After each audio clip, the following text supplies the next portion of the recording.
Hello friends, welcome back to our YouTube channel. अभी हम लोग यहाँ पे रिलायंस इंडस्ट्रीज़ लिमिटेड की एनालिसिस करेंगे और इस वीडियो में हम देखेंगे कि 26 फैब को मतलब नेक्स्ट वीक में जब मंडे को मार्केट ओपन होगा तब और पूरे वीक में किस तरीके से ये अपना प्राइस एक्शन पैटर्न दिखाएगा और इसके इंपॉर्टेंट लेवल्स कौन से रहने वाले हैं।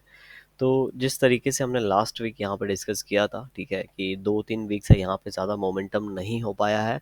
अगर आप इसको देखेंगे तो आपको पता चलेगा कि 3 वीक से ये कहीं भी नहीं गया है, ठीक है। एक ये अच्छी बाइंग देने के बाद 2-3 वीक यहाँ पे ये रुक चुका है और हॉल्ट कर चुका है। अगर इसको नीचे जाना होता तो जा चुका होता है, क्योंकि जब जब ये टॉप पे ट्रेड करता है, ठीक है, तो ये ज़्यादा दिन यहाँ पे रुकता नहीं है। अगर नीचे जाना है तो चला जाता है, या अदरवाइज यहाँ पे अगर ऊपर हॉल्ट कर रहा है तो यहाँ पे ऊपर जाने के चांसेस हैं। और टेक्निकली यही यहाँ पे होना चाहिए, ठीक है।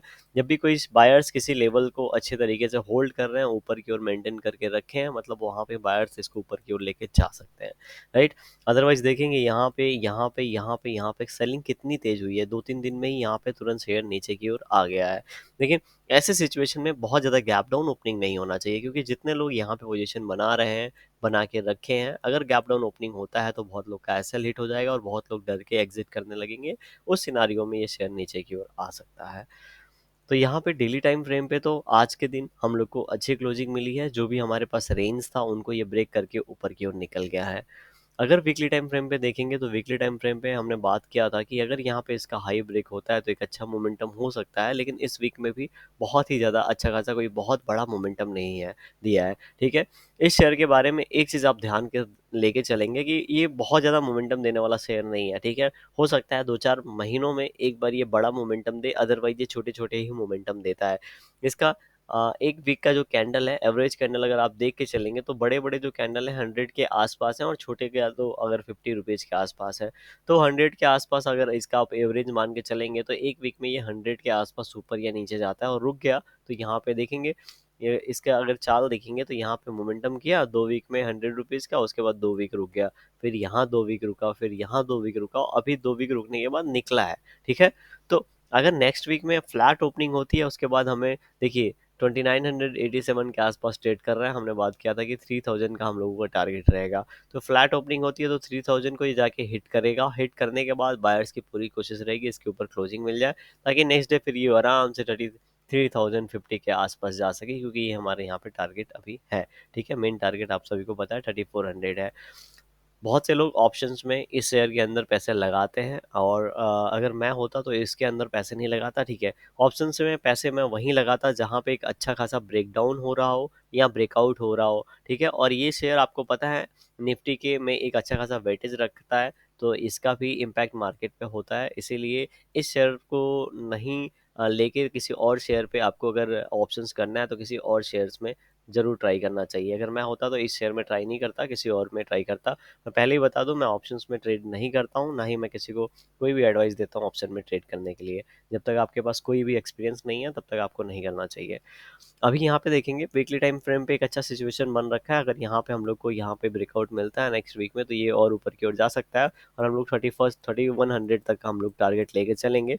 ज़्यादा तो ज़्यादा 3050 तक का हमारा टारगेट है, लेकिन हम लोग वैसे 3100 तक का टारगेट एक लेके यहाँ पे चल रहे हैं, क्योंकि ऑलरेडी यहाँ पे हॉल्ट कर चुका है। इस वीक में भी बहुत ज़्यादा मोमेंटम नहीं दिया है। अगर देखेंगे तो नीचे से यहाँ पे ही मोमेंटम हुआ है, तो एक मोमेंटम का एक्सपेक्टेशन है जो कि ऊपर की ओर इसको लेके जा सकता है।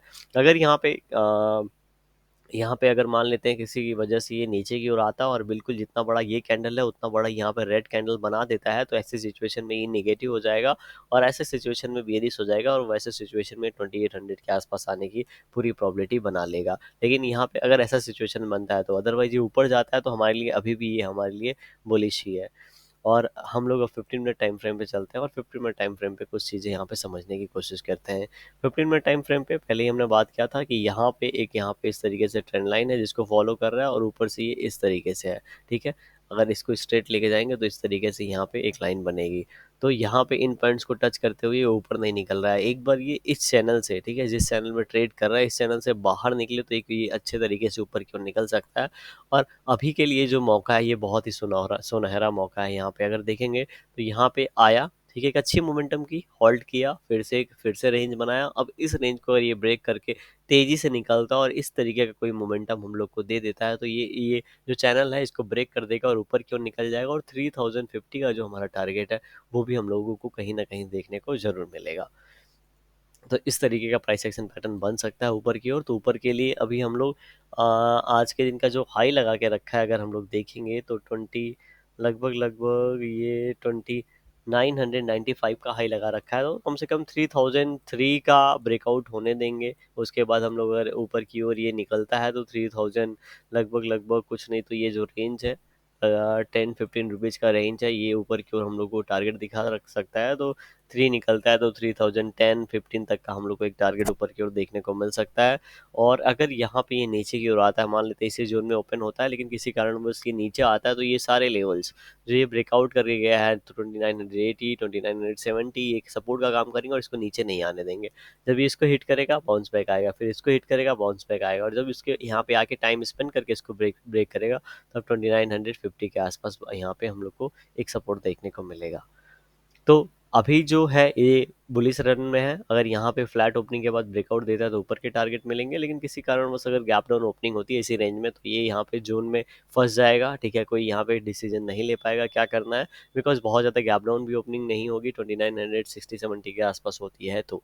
ठीक है, अगर बहुत ज़्यादा होती है तो यहाँ पे एक सेलिंग प्रेशर हम लोग को देखने को मिल सकता है, क्योंकि जो लोग यहाँ पे बाई कर रहे हैं वो लोग फंस सकते हैं और यहाँ पे फिर माल एग्जिट करके निकल सकते हैं। बहुत ज़्यादा गैप अप ओपनिंग हो जाती है, अगर मान लेते हैं 3020-15 के आसपास ओपनिंग होती है तो हो सकता है थोड़ा प्रॉफिट बुकिंग है। प्रॉफिट बुकिंग के बाद यहाँ पे इन लेवल से फिर से यू टर्न लेके धीरे धीरे ऊपर की ओर निकल जाए। कोई भी डिसीजन लें उसके पहले खुद की एनालिसिस ज़रूर करें। वीडियो पसंद आई हुई तो लाइक करें, चैनल पर नए हो सकते हैं सब्सक्राइब कर सकते हैं आप। Thank you for watching this video.